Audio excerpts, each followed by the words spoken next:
good morning, good afternoon, depending on where you are. I'm Pierpaolo Cazzola. We are here to introduce a report that the ITF just released on navigating towards cleaner maritime shipping, lessons from the Nordic region.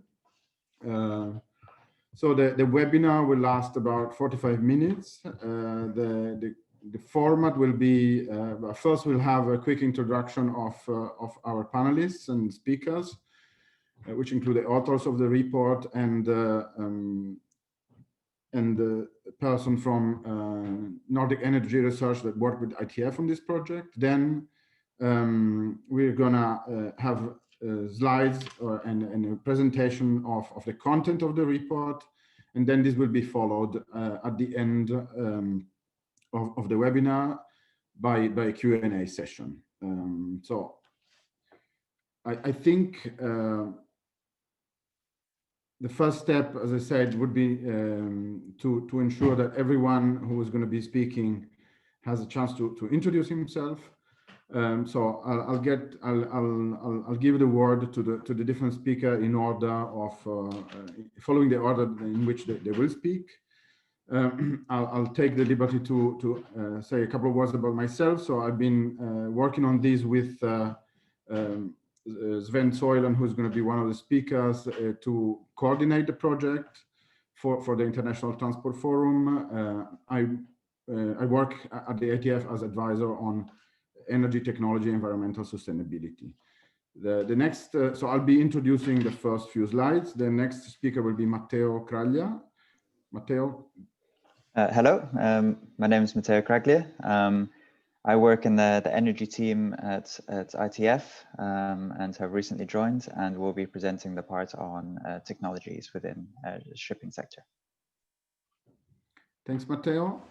Matteo will be followed by Lucy Kirstein. Hi, everyone. My name is Lucy Kirstein, and I've been with the ITF for around 3 years now, working as a policy analyst. Thanks, Lucy. And the next speaker will be Olaf Merck. Yes, good morning. My name is Olaf Merck. I'm in charge of the work on ports and shipping at the International Transport Forum. Thanks, Olaf. And then we'll have Sven Soilen from Nordic Energy Research. Sven?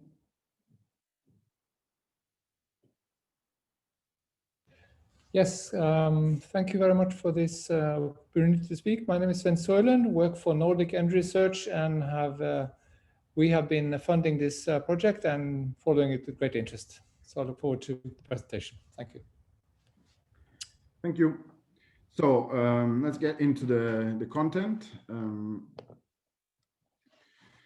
So first, a couple of words on the report. The report contains a review of technologies and policies that aim at fostering energy efficiency, diversification, and the reduction of emissions, including greenhouse gas and pollutant emissions. We've been working on these with a focus on the Nordic region, taking into account that our understanding is that the Nordic region is at the forefront of trying to address the challenges related with what I just mentioned, efficiency, diversification, and emission reduction. And so we expect this work to be inspirational. So we thought this work could be inspirational for not just for the Nordic region, but also for the rest of the global agenda. The background on this is that we understand maritime transport has been identified as a hard to decarbonize sector, and at the same time the IMO has developed ambitious decarbonization targets with its greenhouse gas emission reduction strategy, and now it's discussing following up action. So we think that the content we were offering with this is relevant in this space. And we also understand that the Nordic region is not only leading when it comes to ambition to meet, for example, the Paris Agreement and move towards a cleaner shipping sector, but is also doing this with important stakeholders present in the sector. So we thought this was a good basis for the development of this analysis. So as mentioned briefly already by Sven earlier, and this has been a cooperative effort involving ITF and Nordic Energy Research. So this is part for the ITF of the Decarbonizing Transport Initiative, and has been funded by Nordic Energy. The project was kicked off at a workshop we had right before COVID, so when the world was still normal, in February in Malmo at the World Maritime University. And this has also been followed by a call for funding from Nordic Energy, which was released in August this year. I suppose Sven is going to mention more about this. And then finally, the report was published at the beginning of last week. So what we're going to talk about today includes essentially the content of the report. We'll talk about findings related with technologies. So what you see there in the bullets are reproduce essentially the titles of the 4 chapters of the report. So what are technologies capable to decarbonize maritime transport? What could be the best fuels for shipping decarbonization? And then we're going to talk about policies. So what has been happening in the Nordic region on the policy side. And we'll conclude the presentation of the report with recommendation on how to move towards zero carbon shipping. This will be followed by comments by Sven, and as I say, the Q&A. I'll give the word to Matteo and then to each of the other speakers now for getting you through all this. Matteo? Thank you very much, Pierre. So the first part of our report looks at the various technologies that can help to decarbonize shipping. And we split this into options that can help to reduce the energy demand from the shipping sector, and the low carbon fuels that can help to then be used by the shipping sector to reduce emissions. So in terms of energy efficiency, energy efficiency will be essential to meet international climate commitments. And because ships are long life assets, efficiency improvements will be necessary in both new and existing ships. Efficiency improvements are also crucial to limit any future increases in energy costs that may arise from the adoption of low carbon fuels, which are expected to be, in some cases, more expensive than fuels used in the shipping sector today. So as part of the report, we investigated a number of demonstration projects and different projects that are underway within the Nordic region, and a number of technologies and the potential they have to reduce emissions. However, energy efficiency alone will not be sufficient to decarbonize the shipping sector, and so therefore low carbon fuels will also be necessary. Next slide, please. So there's a large range of possible contenders of low carbon fuels within the shipping sector, and each has advantages and disadvantages. So as part of this report, we aimed to narrow down some of those choices and present a framework that can be used to prioritize between different types of fuels. And in particular, we distinguish fuels based on 4 broad factors. So firstly, the energy density of fuels and the fundamental technical limitations that can pose to the viability of a fuel. Secondly, the greenhouse gas emissions that are produced by the use of different fuels and energy sources. Then what potential different fuels have to actually scale up and displace the large quantities of oil-based fuels that are used in shipping today. And finally, cost prospects of how expensive are different fuels likely to be. Next slide, please. So in this figure shows a range of greenhouse gas emissions intensities for different types of energy sources for the shipping sector. We can see there are a number of low carbon options that can help to reduce emissions. So in particular, electric ships can be very highly effective at reducing the greenhouse gas emissions of ships. And indeed, in the Nordic region, there are already a number of electric ships in operation and a number that will grow over time. The problem with electric ships is that batteries are low energy density, meaning that they can only really be economically viable for short distances, which, whilst numerous in terms of trips, don't actually account for a very large share of carbon emissions. Similarly, compressed hydrogen is also a relatively low energy density fuel, meaning it will also be limited to relatively short distances. Other types of fuels include a number of biofuels, which can be both low emission and can also be used for some of the longer distance routes and journeys of ships, and can therefore be very important for decarbonizing shipping. And in particular, we highlight that biofuels that can make use of existing infrastructure are likely to be able to ramp up quickly and face fewer chicken and egg risks to their deployment. Next, there is then been a lot of interest recently in hydrogen and ammonia as potential fuels for shipping. And however, their use is currently at demonstration phase, meaning there's quite a lot of research that still needs to be done to ensure their viability. And ammonia has relative advantages over liquid hydrogen in that it has fewer energy losses throughout its energy chain, and it can make use of some existing distribution infrastructure due to its use within the fertilizer industry. With all of these fuels, it's essential to make sure that they are produced by low carbon pathways. And so therefore, a key point is that there need to be regulations either on well-to-wake emissions or life cycle emissions for each of these fuels. So for example, ammonia and hydrogen, if they're not produced with low carbon pathways, then they may not deliver any benefits at all compared to the continued use of petroleum fuels. And this also applies to LNG and other fuels that are in use in the shipping industry at the moment, is that there have to be rigorous throughout the supply chain estimations of their greenhouse gas emissions intensities to ensure that they really deliver reductions in greenhouse gas emissions. So a number of policies will be necessary to stimulate the adoption of these different fuels and technologies. So I'll now pass you over to Lucie, who will discuss the policies within the Nordic region.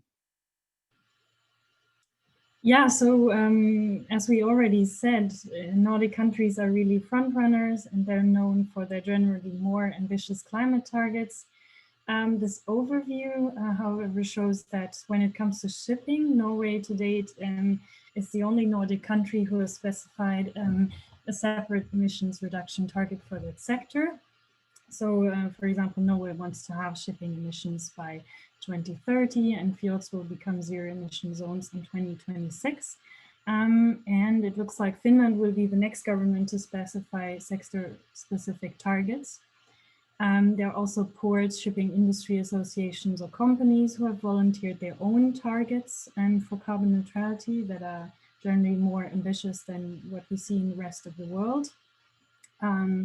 Next slide, please. In the report, we then go a bit more into detail what kinds of programs support shipping decarbonization in Nordic countries. So that's the innovation grants and programs that exist, but also the subsidies and tax exemptions that they have. So first on the research and innovation support, we found certain commonalities between different programs across the region.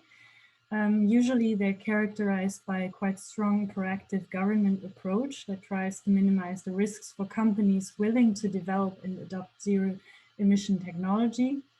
There is often participation across the entire value chain. So you have programs that link research with different opportunities to apply low emission solutions involving, for example, actors from producers of a low carbon fuel to the actual ship owner who will then apply the technology or use the fuels. You also have a lot of triple helix collaboration between government, industry, and academia, which has led to a lot of cross-fertilization. There is a strong maritime cluster support in many countries. And there are innovation partnerships that are initiated both by Nordic governments, but also by private stakeholders. Some programs like the Blue Denmark cluster are more top-down and initiated and actively supported by governments. So that's something where government is really very proactive and supervises these partnerships as well. There is also global marketing support, for example, for the support for internationalization of SMEs who work in shipping decarbonization technologies, and there's export finance available for companies who wish to sell their technology abroad, and this actually helps to both scale up low emission technology a bit faster, but also aims to create local jobs. And since it's very costly transition, these governments are actively seeking to generate some co-benefits in the local economies as well. And I guess these efforts could also be seen as part of an overall effort to achieve greener economic recovery. So next slide, please. Yeah, so there are very positive efforts, and the Nordics are really front runners in decarbonizing shipping, but there are a number of missing pieces in the puzzle when it comes to pricing and incentives. And so shipping emissions are not priced sufficiently yet to make low and zero carbon solutions competitive. Sorry. So Nordic countries have carbon taxes in place since the 90s, but only Norway applies it to domestic shipping. And of course, Norway also has in place the NOx fund that uses revenues to support low carbon technology. And another thing that could change or accelerate things a little bit next year is that in September, the EU Parliament voted for the inclusion of shipping emissions in the emission trading system of the EU, potentially using revenues similarly to the NOx fund. So subsidies and tax exemptions, we see that they're not 100% aligned with overall environmental policy goals.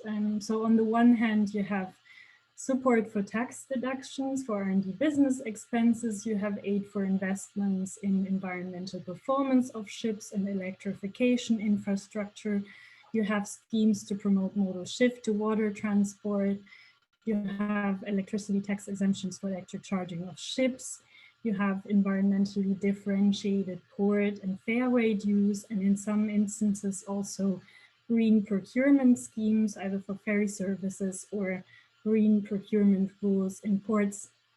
For example, the one that the port of Gothenburg has just recently put in place.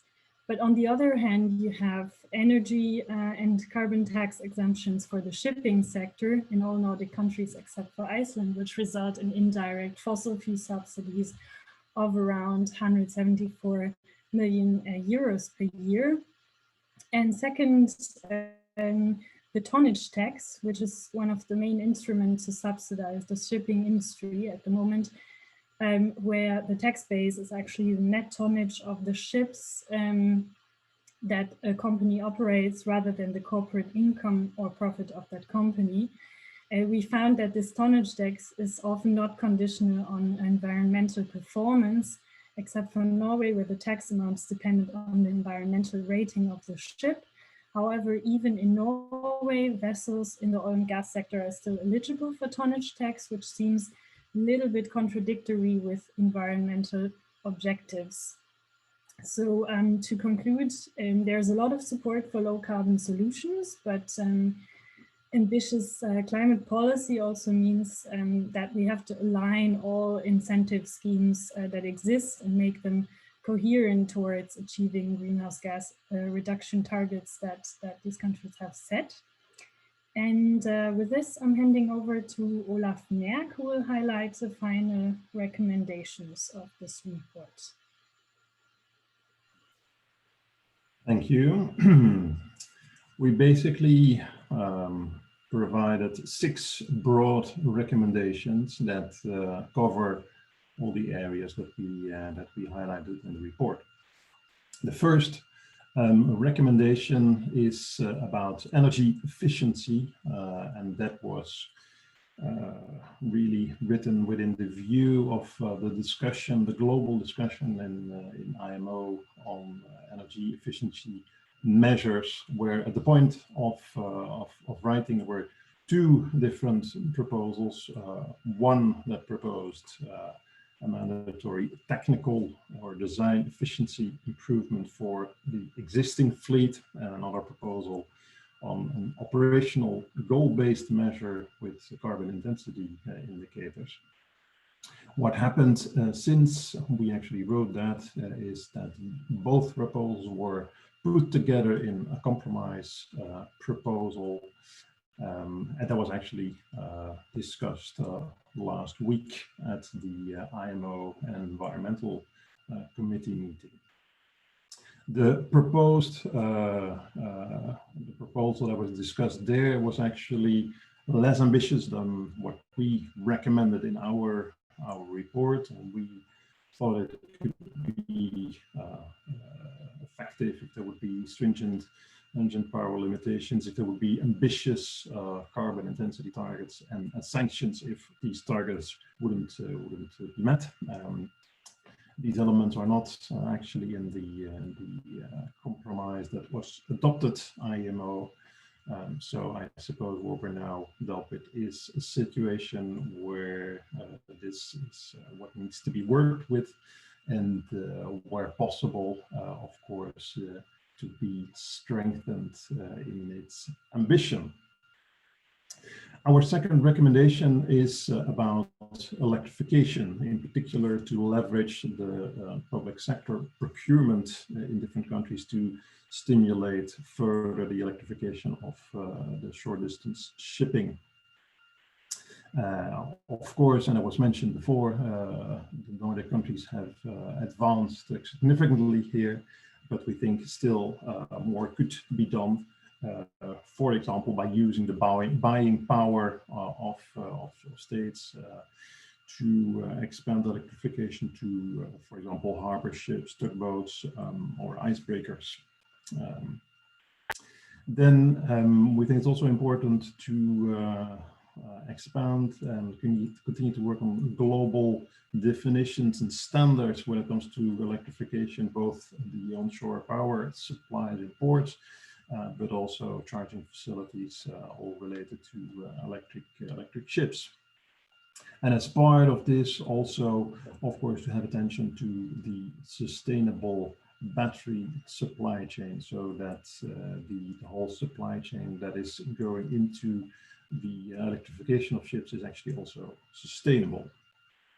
A third recommendation is related to maritime fuels, and in particular to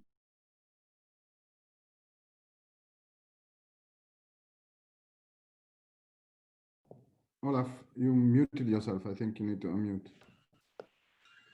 So I was talking about the third recommendation, which is on maritime fuels, in particular the introduction of regulations on life cycle emissions, which we think is important because, of course, certain emissions can have significant upstream or downstream emissions. For example, LNG that can have more limited CO2 emissions when it comes to the tailpipe emissions, but can actually have significant upstream emissions.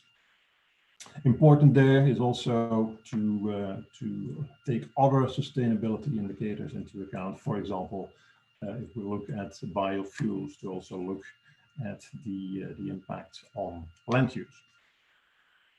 Fourth recommendation is related to carbon pricing, in particular to put in place carbon pricing for shipping and also policies that can actually reduce the carbon content of shipping fuels. Several points to be made there. It was already mentioned that the Nordic countries actually have done a lot of things there already. There are carbon taxes, there are environmentally differentiated port pricing, and there's also electricity tax exemptions for shore power. So these are all elements that could serve as inspiration for other countries. But at the same time, there's also elements that could be aligned more to a zero carbon strategy. There's maritime state aid that could be linked more to environmental indicators, and so examples have already been given. Fossil fuel sector, one could wonder if they should actually be able to use the tonnage tax, the favorable tax treatment for the shipping sector, and tax exemptions for ship fuel should be phased out. Our fifth recommendation is related to that, but that is more related to carbon pricing at the global level, where we think that this discussion needs to advance. Of course, the IMO at the IMO level, one talks about market-based mechanisms. This is the term that's used there. And the discussion needs to advance there as well. And Nordic countries could actually also play a role there based on the experience that they have with this. So this could take the form of a state-of-the-art overview of what has actually worked, what are the different proposals that could be on the table. But then also should, of course, culminate in actually a concrete proposal to be developed at that level, that could take the form of a carbon levy, an emissions trading scheme, a low carbon fuel standard, or a hybrid proposal that takes elements of all these three into account. And finally, our last recommendation is related to pilot projects for new fuels and the guidelines that are needed to actually roll this out on a larger scale. Pilot projects that are, of course, already ongoing, and it could help also to address a lot of the technical challenges that are still there to get insight into this. We have noticed that Nordic countries have already in the past been active in the development of international codes on the use, transport, and storage of low flashpoint fuels. And this experience, we think, can also help and be a resource to do similar things with all the other alternative fuels. Similar guidelines would actually be very helpful. So 6 broad recommendations on the different areas that we talked about, which I think ends the presentation from our side. And happy to give the floor now to Sven Soilan to see what he thinks of our report. Thank you, Olaf, for passing the word over to me.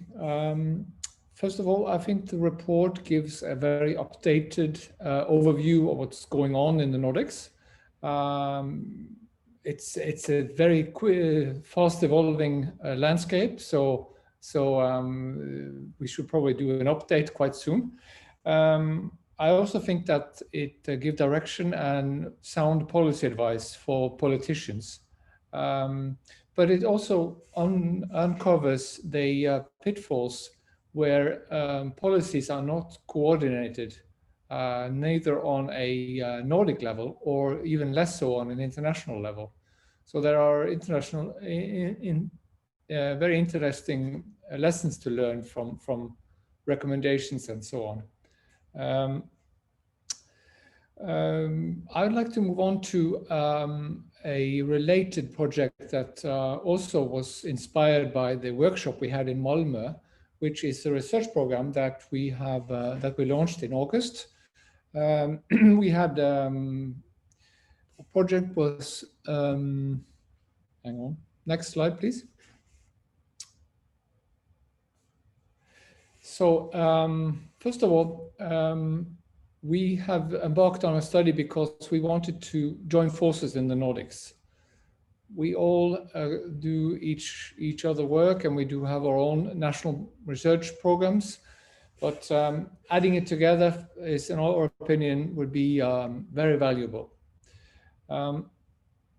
So the outset was that we wanted deep industry involvement and co-funding of the research program.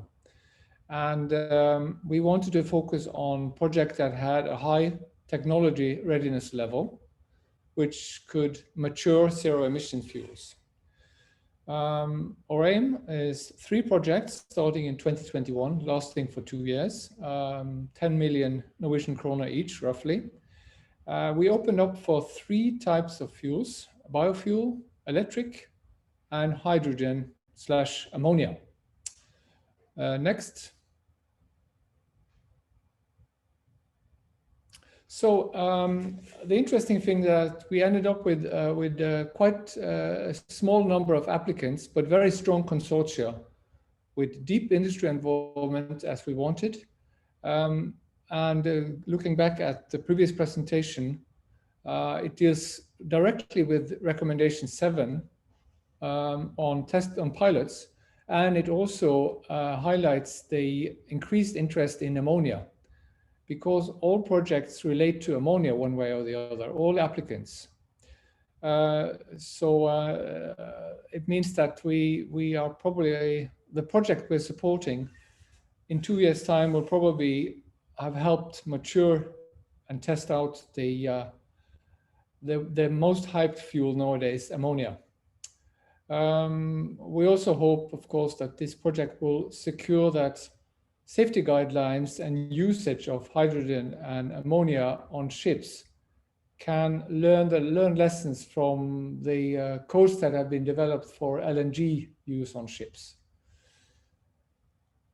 So next slide, please. Yes, that concludes my presentation of the research program. I look forward to share more information with you all in January, when we will launch and select the 3 projects that will go forward.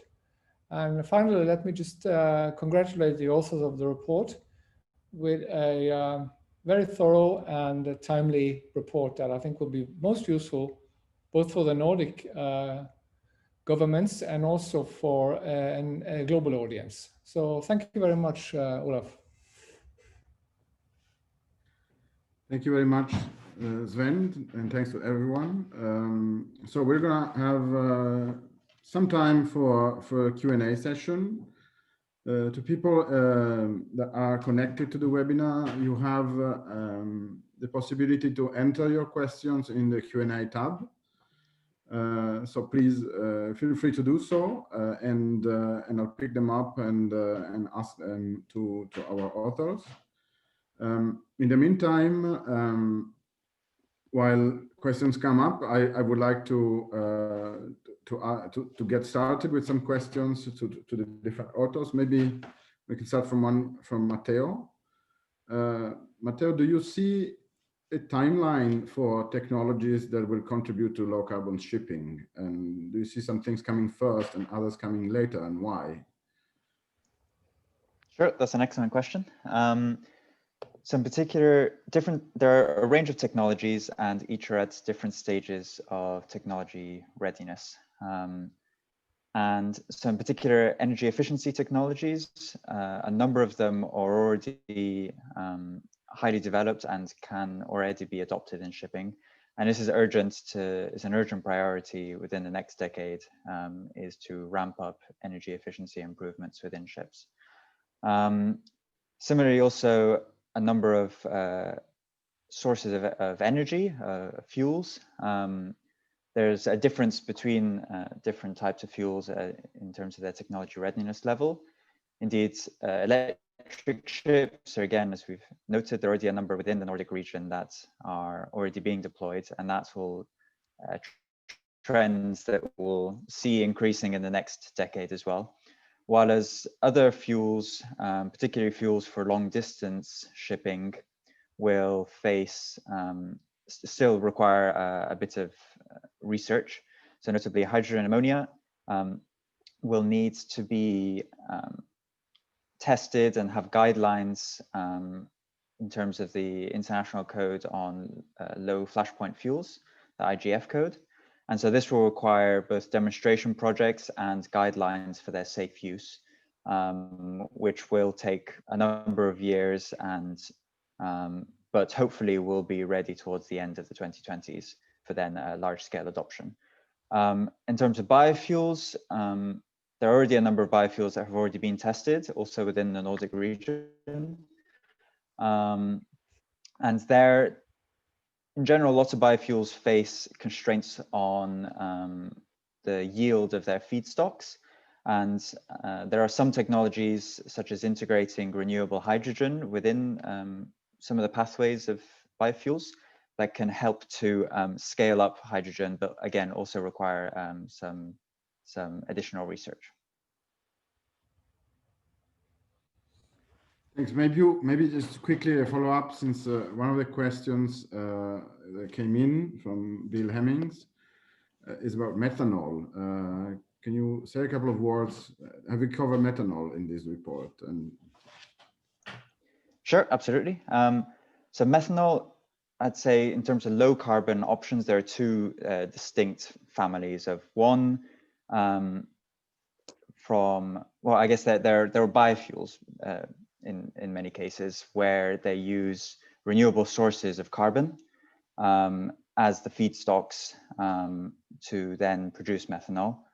If not, there are also options that are more that are considered sort of synthetic or electrofuels, in which they use waste CO2 from carbon capture projects, where waste CO2 is then integrated with hydrogen to then produce e-methanol or a different type of methanol. Here, it's essential to determine the where the carbon comes from, and it has to form a closed carbon cycle. So therefore, it has to be produced from biofuels to be very low carbon intensity. Whereas if it uses waste CO2, then there's a lot bigger range about what the carbon intensity of methanol produced in those ways would actually be. So it has to be then on a case-by-case basis. But here again, it's just essential that there have to be life cycle and well-to-wake regulations and criteria to define that sustainable fuels are actually used within shipping.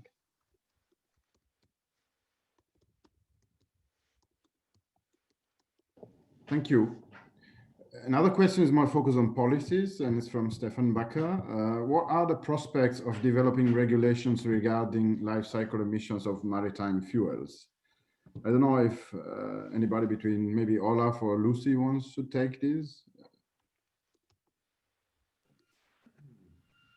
Well, I think that prospect is very much alive at the moment. I think the idea is also to develop that at the IMO. It has been scheduled. Of course, it's important here to highlight that it really needs to be holistic, and it really needs to be well to wake in order to be useful, and also to take into account other sustainability items. You talked about land use, for example, when it comes to biofuels. So this needs to be taken into account. But I think this is taking place at the moment.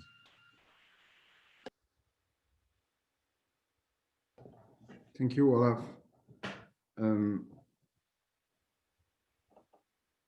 Okay, one more question is on specific companies and ports that are most advanced in the efficiency process. I understand that, Lucy, you may have had a look at where different ports stand. Do you have a view on this one? Do you see any of the Nordic ports to be ahead of others, or ports that can be taken as examples of good practice? Just a note of caution, what we didn't do is compare different ports or compare different Nordic companies in their performance or in their progress to decarbonizing transport. But we, of course, mention examples where where the process is more advanced, and ports and companies who are leading and decarbonization efforts. And you can read this up, of course, in the section on different partnerships and different cluster initiatives. And for the ports, there are several ports just mentioned also in my part just later, who have started to put in place actual rules for how they operate, so that they become binding for them, such as the Port of Gothenburg, who has put in place green procurement rules that are which actually oblige the port to advance their green policies. Thank you. We have one more question on wind assistance. What are the TR levels of different sails or equivalent systems? We have covered this to some extent in the efficiency part. I think this is a topic where we could have done more, or maybe there's scope for doing more analysis on the technology side. What we understand is that, yeah, there are a number of solutions, some of which are earlier TRL levels than others. So I'm taking the liberty to answer this one based on what I understand of it. But indeed, we didn't go in depth in trying to assess different wind assistance technologies and TRLs in this specific report. Sven, I don't know if you found anything in the, thanks to the call you had this summer on the call for funding, if there were any proposals on wind assistance. Did you get anything in that going in that direction? No, I mean, there has been a few examples, and you do have actually ships using Magnus turbine, the twisting turbines. But I think the parachute approach that some companies tried out has proven to be somewhat of a phantom. There are very few, and as far as I understand, there are no concerted research efforts on these parachute approaches, where you actually have a parachute in front of, or a gliding sail in front of the ship. That was tried out a few years back. Well, except for that, I don't have any more updated information, I'm afraid. Thank you. So I think we are at 45. So basically we exhausted our available time. Let me finish by thanking every speaker today, and encouraging everyone to go deeper and have a look at the report. It's really available on the ITF website. So navigating towards cleaner maritime shipping. And if you have questions, please feel free to follow up and send us emails. There's a generic contact point email again on the ITF website, and this will be, any email sent to that will be then forwarded to the authors, and we will be very happy to follow up on any of these questions going further. So thank you very much again, and enjoy the read.